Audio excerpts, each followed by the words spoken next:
El amor es un sentimiento profundo creado en Dios mismo. Dios es amor. Si me permite esa palabra creación, porque sabemos que Dios siempre ha estado. Por tal razón, el amor siempre ha estado en Dios. Pero Dios, en su creación, estableció que el hombre por naturaleza amase también. Así que todos nosotros, óigalo, habiendo estado en pecado o no, fuimos creados por Dios para amar. Estamos facultados para amar. Solo que algunos lo hacen mejor que otros porque han permitido que Dios se revele en su vida, y ellos, al sentir esa revelación y al tener claridad sobre este sentimiento, lo materializan. Porque el amor, teoría, no es nada. El amor necesita ser materializado para que se exprese como tal, ya sea en palabras o ya sea en acciones. Así que toda persona está facultada para amar, y yo creo que nosotros debemos dar gloria a Dios por eso. Solo que el pecado nos ha enceguecido, y el pecado nos ha llevado más a odiar y a vengarnos que a amar y a reconciliarnos.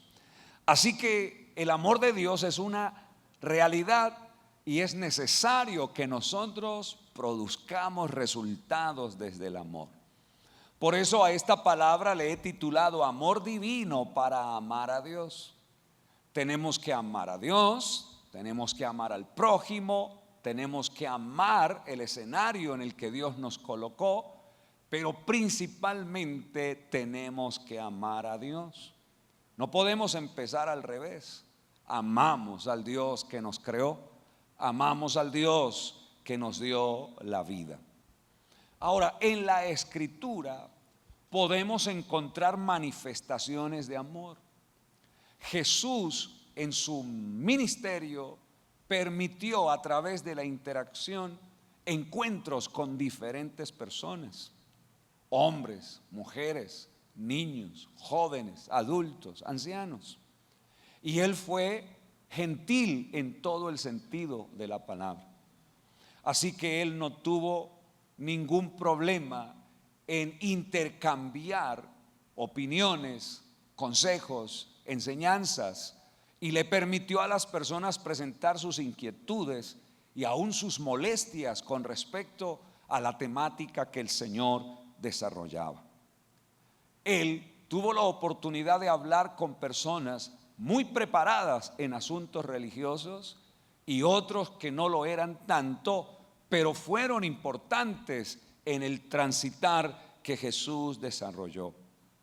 Hoy quiero tomar a manera de referencia un encuentro que Él tuvo con escribas y un encuentro que Él tuvo con intérpretes de la ley. Lo que quiero decir es que estas personas eran personas reputadas en el consenso religioso, en el contexto religioso, y Jesús, al cruzar estas palabras, presentó un cuadro espectacular del amor. Por favor, acompáñeme al Evangelio de Marcos, capítulo 12, versículo 28.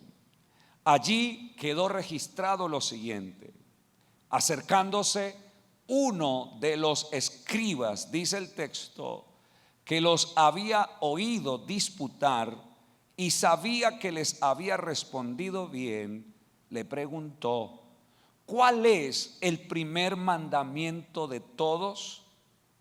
Y entonces Jesús responde de manera especial, el asunto centrado en el amor, y más adelante lo estaremos observando.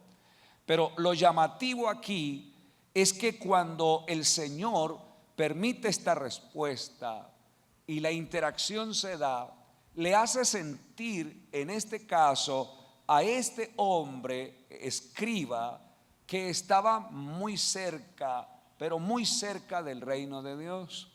Su respuesta cargada de sabiduría, su respuesta cargada de conocimiento, le permitió a Jesús decirle a él estás muy, pero muy cerca del reino de Dios.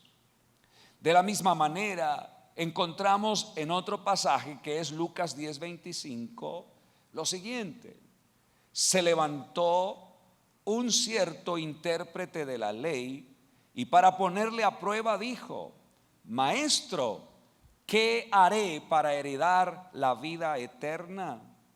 Y Jesús le dijo de manera especial: tu respuesta es correcta, practica lo que has dicho y vivirás.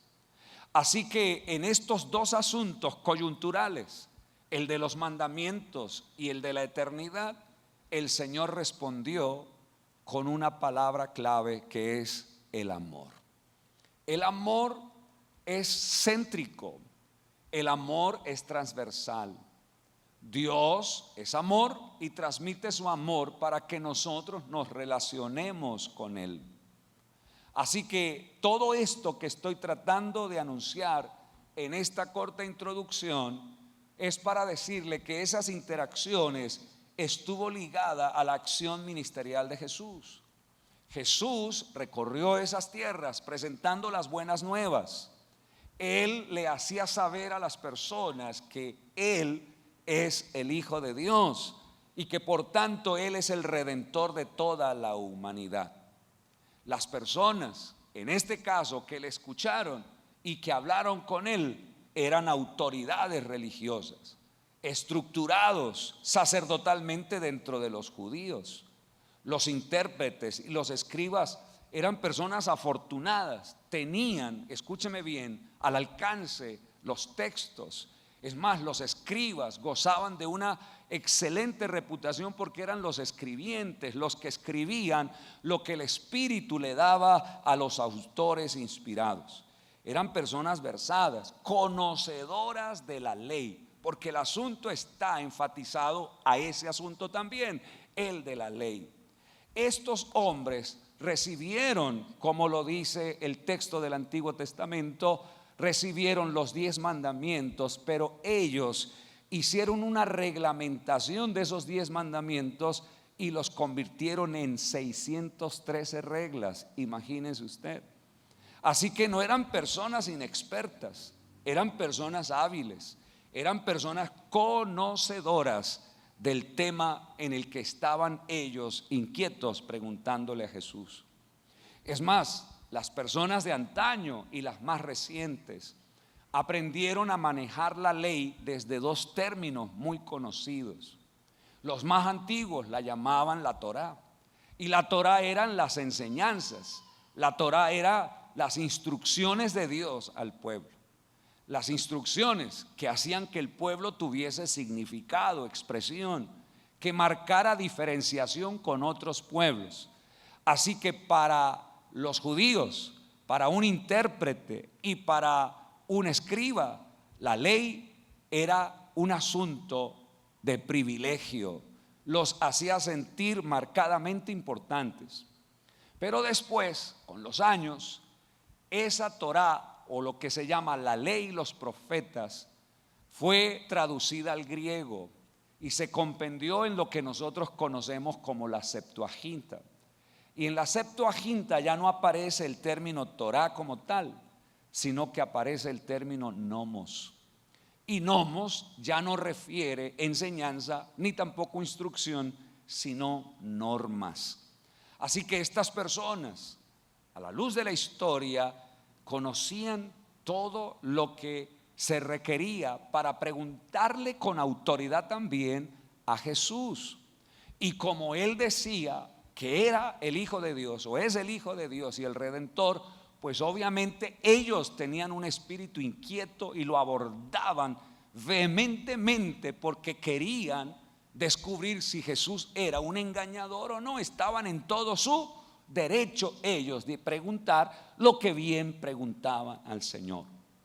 Pero Jesús, muy sabio, sabiendo lo que significaba para ellos la Torá, entonces les suelta un mensaje que realmente es conmovedor.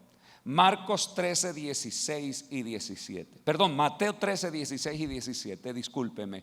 Mateo 13, 16 y 17 dice: Pero bienaventurados vuestros ojos, porque ven, y vuestros oídos, porque oyen. Porque de cierto os digo que muchos profetas y justos desearon ver lo que veis y no lo vieron, y oír lo que oís y no lo oyeron. ¿Cómo funcionaba el hecho de que el pueblo se deleitara y se renovara con la ley, con la Torá? ¿Cómo? Con el texto de los profetas y la misión de los profetas y el mensaje de los profetas. Pues en el culto de la sinagoga, entonces aparecía una persona que tenía la autoridad para hacerlo, y en los puntos asignados para el culto sinagogal, él recitaba la Torá, recitaba la palabra, y el pueblo se alegraba. Recitaba parte de la Torá y recitaba la palabra profética, y la gente que estaba en ese culto pues se fortalecía al recibir la enseñanza. Así funcionaba. Pero ahora Jesús está delante del escriba y delante del intérprete de la ley, y no necesariamente en un culto sinagogal, sino que está delante de él. Pero escúcheme esto. Entonces Jesús les dice: yo estoy aquí para mostrarles que ya no se necesita a alguien que haga lo que se acostumbraba. Yo soy la ley en persona. Así que lo que antes se veía y se oía a través de otros, ahora se ve en mí. Bienaventurados los ojos de ustedes que ven la ley aquí, en carne y hueso y en espíritu. Yo soy Dios. Bienaventurados sus oídos que oyen a la ley en carne propia y en práctica total todo lo que la ley dice. En otras palabras, si ustedes quieren vivir la ley de manera cercana y profunda, mírenme y escúchenme a mí. Y entonces Jesús dice: son tan bienaventurados ustedes que aún en la antigüedad los profetas y muchos justos que vivían mejor que ustedes, le dice el Señor a ellos, desearon ver lo que hoy ustedes ven, desearon oír lo que ustedes oyen y no pudieron. Ustedes son los afortunados, porque aquí está delante de sus ojos y delante de sus oídos todo el contenido de Dios para sus vidas que tanto necesitan. Así que Jesús los confronta de manera especial y dice: yo soy lo que ustedes tanto buscan y requieren. Yo soy Jesús. Qué bendición. Así que nosotros somos afortunados por tener el texto sagrado y poder entender que Jesús lo cubre todo. Por eso Jesús no tiene ningún problema de reconocer que Dios le dio las tablas a Moisés, y que luego Moisés entregó los mandamientos, se lo entregó a los ancianos, se los entregó a las autoridades, y que la ley fue conocida por tiempos largos hasta que Cristo se hizo presente ante ellos. Yo quiero hoy invitarlos a reflexionar en algo especial. Jesús le dijo a estos personajes: si lo practican, vivirán, tienen la vida eterna.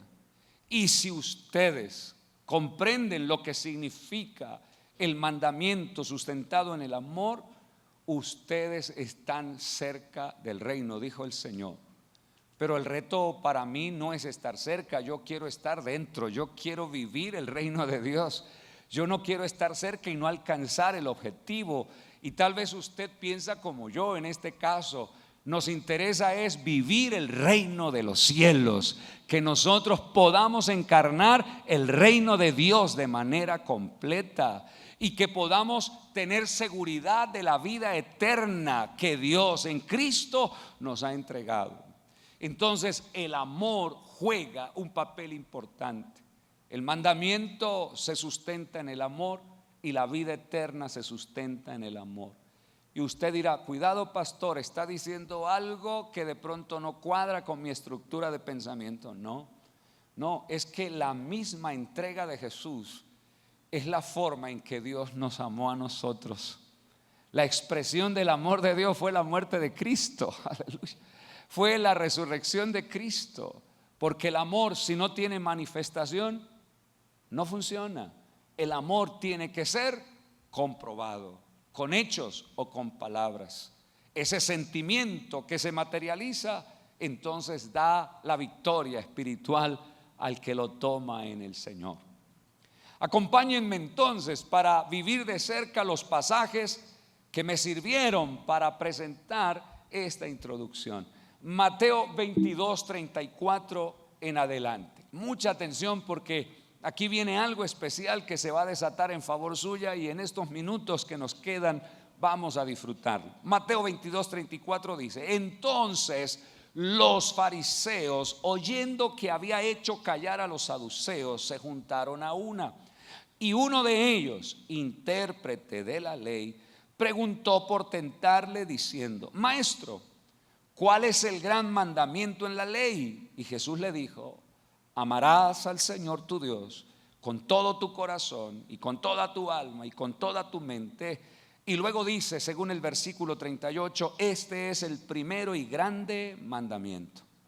Jesús entonces habla del amor como el más grande mandamiento. ¿El amor a quién? A Dios. Así que a nosotros debería preocuparnos, y lo digo en sentido positivo, no como carga, sino como propósito, conocer el amor de Dios y ponernos canzones con Dios. O me enseñas o me enseñas, o me muestras o me muestras. Yo no quiero ser címbalo que retiñe en la ciudad ni en ningún lado.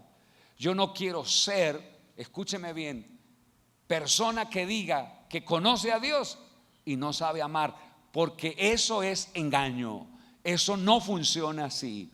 El Hijo de Dios ama como Dios ha amado a sus hijos. Primero ama a Dios y luego su gente que está en su contexto. Ahora Marcos 12, 27 dice lo siguiente: Dios no es Dios de muertos, sino Dios de vivos. Así que vosotros mucho erráis. Está hablando de la resurrección. Está hablando acerca de que las personas estaban confundidas con respecto a la muerte y a la vida después de la muerte. Entonces en el 28 dice: acercándose uno de los escribas que los había oído disputar y sabía que les había respondido bien, le preguntó: ¿cuál es el primer mandamiento de todos? Qué tremendo, ¿cierto? Y luego entonces Jesús le respondió: el primer mandamiento de todos es, ayúdeme a leer: oye Israel, el Señor nuestro Dios, el Señor uno es. Ayúdeme: y amarás al Señor tu Dios con todo tu corazón y con toda tu alma y con toda tu mente y con todas tus fuerzas. Y termina: este es el principal mandamiento. Otra vez, el amor de Dios es el gran mandamiento, o el amar a Dios es el gran mandamiento. Y si esto le interesa a Dios, vuelvo y repito, a nosotros también nos tiene que interesar. ¿Por qué? Porque con Dios uno se relaciona, con Dios uno tiene comunión, y si no hay amor, no funciona en el reino de Dios esa relación. Necesitamos amarlo a Él y también dar cuenta de la naturaleza de Dios en nosotros. Mire, hay un juego de impresiones que es bien especial.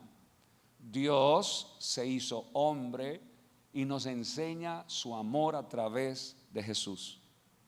Dios se humaniza. Pero ¿sabe qué es lo increíble? Que cuando el Hijo del Hombre, Jesucristo, Dios, se hace hombre y está entre nosotros, a nosotros nos diviniza. En otras palabras, lo de Dios está en nosotros. Qué impresionante. Carne y hueso, somos templo, pero lo interesante es que por el hecho de Jesús morir por nosotros, por el hecho del Padre a través de Cristo permitirnos la comunión con Él, tener su naturaleza, el mundo puede ver y oír a Dios a través de su vida, a través de mi vida. Por eso la gente está esperando apariciones sobrenaturales cuando usted está rondando la tierra. Así que usted camina, donde trabaja, donde vive, donde usted comparte, ahí está Dios con usted. Me gusta el salmo que dice: el bien y la misericordia de Dios me seguirán todos los días de mi vida. Donde yo voy, ahí va Dios. Y Dios se muestra al uno y al otro. Dios se muestra a toda persona. Usted es luz y sal del cielo. Así que el mundo puede ver a Dios a través de su vida. ¿Cuántos dan gloria a Dios por eso? Ahora un texto más. Lucas 10:23 dice: y volviéndose a los discípulos les dijo: bienaventurados los ojos que ven lo que vosotros veis, porque os digo que muchos profetas y reyes desearon ver lo que vosotros veis y no lo vieron, y oír lo que oís y no lo oyeron. Y ahí mismo un intérprete de la ley se levantó y dijo para probarle: maestro, ¿haciendo qué cosa heredaré la vida eterna? Y Jesús cambia la fórmula y entonces deja que responda el intérprete. Él le dijo: intérprete, ¿qué está escrito en la ley? ¿Cómo lees? Y aquel intérprete respondiendo dijo, como dice Deuteronomio 6, 4 y 5: amarás al Señor tu Dios con todo tu corazón y con toda tu alma y con todas tus fuerzas y con toda tu mente, y a tu prójimo como a ti mismo.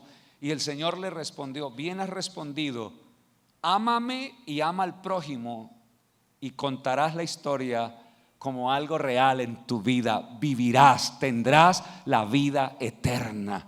Si me amas, estás hecho. Y si me amas a mí, te será fácil amar a quien está alrededor. Pero si se nos pide que amemos a Dios como un mandamiento, es un mandato santo, necesitamos decirle a aquel que es la fuente del amor que nos enseñe. El amor de Dios es necesario experimentarlo. Yo le digo algo, y con toda honestidad, llevo años buscando respuestas mayores con respecto al amor de Dios, porque carecí de amor paterno, y porque mi mamá, con todo y la buena madre, no pudo cubrir muchas de mis necesidades que solo mi papá podía dar. Ella es mujer madre, no es madre y padre, olvídese de eso. Una cosa es una cosa y otra cosa es otra cosa. Y lo del papá es lo del papá. Y yo no tuve la fortuna de tener a mi papá para conocer el amor de Dios en una forma masculina. Entonces crecí con carencias. ¿Ve? Y no sabe usted lo que me ha costado con mis hijos. Y en varias ocasiones mis hijos me lo han dicho así de frente: papá, ojo, porque esto es así y así. Y en medio de la tristeza y el dolor me ha tocado agachar la cabeza y reconocer: sí, me ha faltado, porque no tuve quien me enseñara. Y aun cuando Dios me prestó un papá como padrastro, Él tampoco pudo transmitir lo que el padre biológico puede. Entonces Él se escudaba en mi mamá, y mi mamá era la que hacía todo el trabajo y no le quedaba muy bien hecho, porque solo podía hacer bien lo de la mujer madre. ¿Sí me hago entender? Entonces ahí hubo una situación y dije: Señor, yo necesito aprender a amar. Necesito aprender a amar. ¿Ve? Mi esposa ha tenido también paciencia para, digámoslo así, tener lo que le corresponde en la medida en que Dios a mí me hace crecer. ¿Sí se da cuenta? Y yo soy el primero en decir: levanto mis brazos, levanto mis piernas, levanto todo mi ser y le digo: Señor, necesito aprender a amar, porque ese es un requisito fundamental para todo. Imagínese la brillante idea del Señor, y me pone como pastor. Está loco el Señor, que alguien con ausencias de ese tipo pastoreando personas y transmitiéndole el amor que Dios me ha permitido aprender con los años. Entonces solo funciona así. Entonces necesitamos decirle a Dios así, desnudarnos delante de Dios en la intimidad con Dios: aquí estoy, necesito aprender de ti, necesito saber más de Dios, como dice aquella canción. Necesito que Dios a mí me hable y que Dios me enseñe. Ahora, del otro lado están las personas que sí han tenido papá y mamá y han sido afortunados porque han tenido padres muy buenos.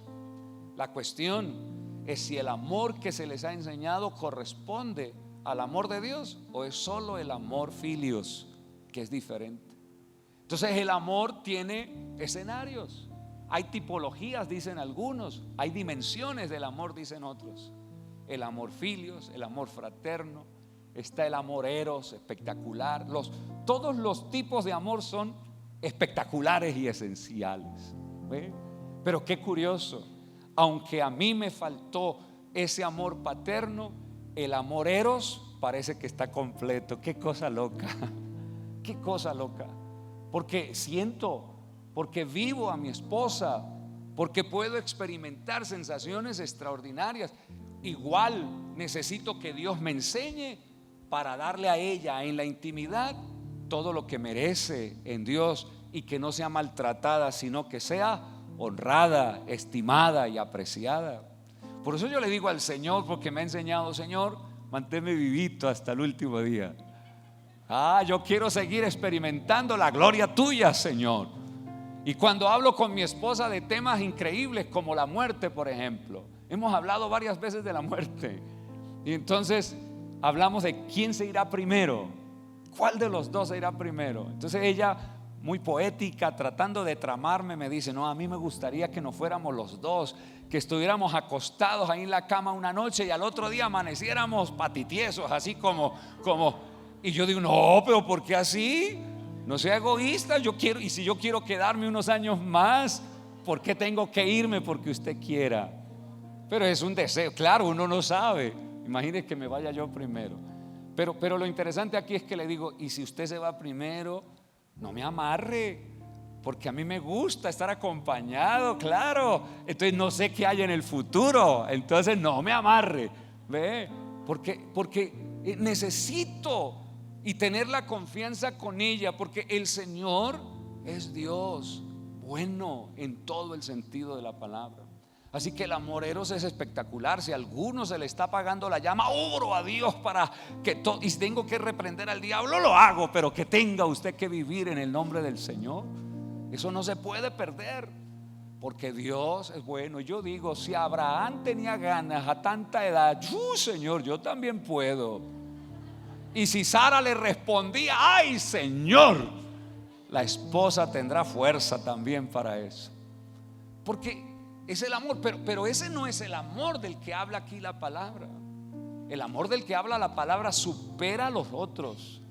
Es el amor redentor, ese amor que está conectado con la salvación, ese amor que está conectado con el bienestar espiritual en el presente y en el futuro. Esa impresión que tengo de Dios en favor de toda gente que necesita sentir y vivir el amor de Dios. Entonces yo quiero aprender lo que aprendió Juan, por ejemplo. Primera de Juan 4:16, rápidamente, estoy corto de tiempo, pero sé que voy a terminar. Primera de Juan 4:16 dice, mire esto tan especial, dice: y nosotros hemos conocido. Y luego dice: y nosotros hemos creído. ¿Qué cosa? El amor que Dios tiene para con nosotros. ¿Por qué? Porque Dios es amor. Y el que permanece en amor permanece en Dios y Dios en él. Y dice: en esto se ha perfeccionado el amor en nosotros, para que tengamos confianza en el día del juicio. En otras palabras, es tan poderoso el amor que cuando se alcanza esa estatura desde el amor de Dios, no hay miedo por nada, porque el amor de Dios vence todo obstáculo emocional que hay. Así que es una bendición poder contar con esto. Yo también quiero decirle al Señor: quiero conocerlo y creerlo. Si yo conozco y creo el amor de Dios, yo estoy hecho, porque no habrá nada que me venza, no habrá nada que me saque del camino del Señor. Y el amor de Dios es firme. El amor de Dios no es una propuesta transitoria, es permanente. Y eso lo entendió Pablo. Por eso en Romanos 8:35 se atreve Pablo a decir: ¿quién nos separará del amor de Cristo? Como diciendo, ¿hay algo que pueda arrebatarnos la condición y la calidad de vida que Dios nos da en Él, en la relación que Él tiene con nosotros y nos deja tener con Él? Y entonces Él hace una gradación de circunstancias y de situaciones. Entonces Él dice: ¿será que la tribulación tiene el poder y el arsenal para separarnos del amor de Dios? ¿Será que la angustia tiene todo lo que necesita para arrebatarme del corazón de Dios? ¿O será la persecución? ¿O será el hambre? ¿O será la desnudez? ¿O será el peligro? ¿O será la espada? Oiga, categorías de una época difícil como la que vivió el apóstol Pablo. Pero lo interesante es que él está diciendo: alguna de estas vivencias y de estas categorías tienen todos los ingredientes para separarnos del amor de Dios. Y él responde que no, en estas palabras. Versículo 37 dice: antes en todas estas cosas somos más que vencedores por medio de aquel que nos amó. Ni la tribulación, ni la angustia, ni la persecución, ni el hambre, ni la desnudez, ni el peligro, ni la espada tienen todo para separarnos del amor de Dios. El amor de Dios es consistente, es sólido, es permanente. Por eso Él dice en el 38: tengo la seguridad de que ni la muerte, ni la vida, ni los ángeles, ni los principados, ni las potestades, ni lo presente, ni lo porvenir, ni lo alto, ni lo profundo, ni ninguna otra cosa creada nos podrá separar del amor de Dios que es en Cristo Jesús, Señor nuestro. Nada nos puede separar del amor de Dios. Pedro negó al Señor ¿cuántas veces? 3 veces. No hay un solo episodio en las Escrituras donde los compañeros apostólicos estuvieran echándole pullas ni indirectas. Mira aquel que negó al Señor 3 veces. No hay una sola impresión de esto. Pero léase las cartas de Pedro desde la visión del hombre restaurado, del hombre que se compromete a no fallarle a Dios nunca más en ese sentido. Y usted saboreará un contenido exquisito que le dará a su espíritu fortaleza, vigor y entusiasmo de manera amplia.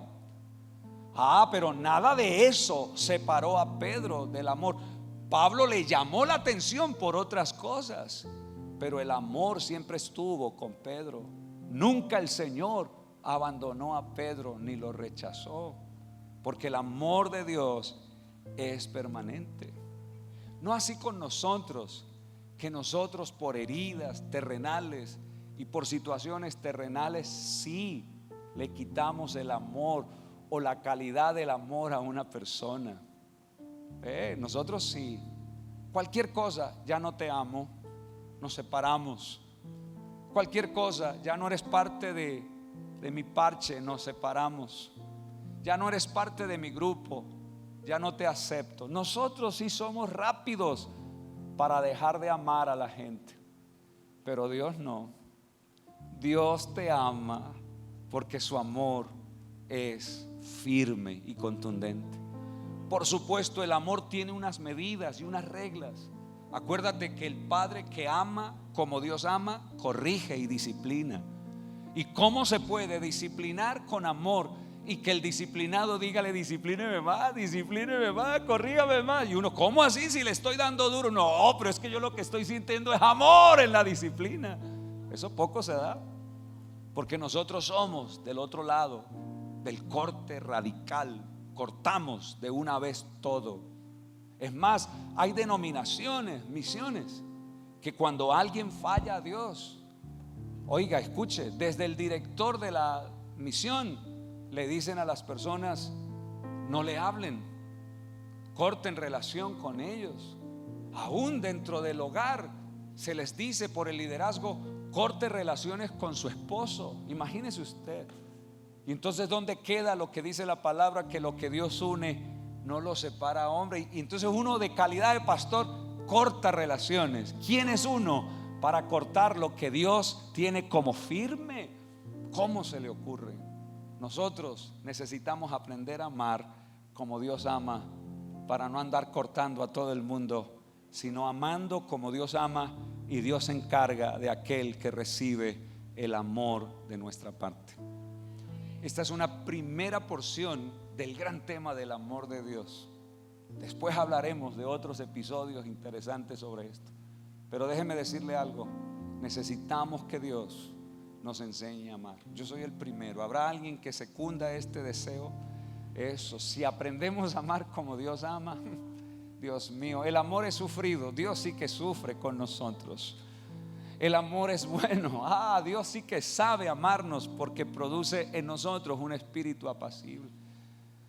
Dios, como dijo el pastor Alex, el mejor camino, el camino más excelente es el del amor. Si hay amor, el resto es diferente. Levante sus manitos al Señor y diga conmigo: Padre, gracias te damos. Nos enseñas por medio de tu palabra, nos visitas por medio de la Escritura. Señor, con urgencia te pedimos que a través de tu Espíritu Santo nos reveles tu naturaleza del amor, en esta naturaleza que la contiene, pero no ha podido desatarla de manera amplia. Señor, necesitamos que el amor tuyo colme toda mi vida y nos llene de esa presencia extraordinaria que sostiene todo y vence todo, en el nombre poderoso de Cristo Jesús. Nos vamos a casa a descansar.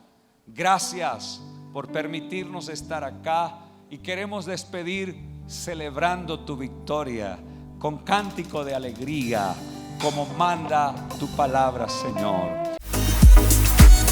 Síguenos en nuestras redes sociales en Facebook, Instagram y TikTok como @CFA Colombia, y en YouTube como Centro Familiar de Adoración.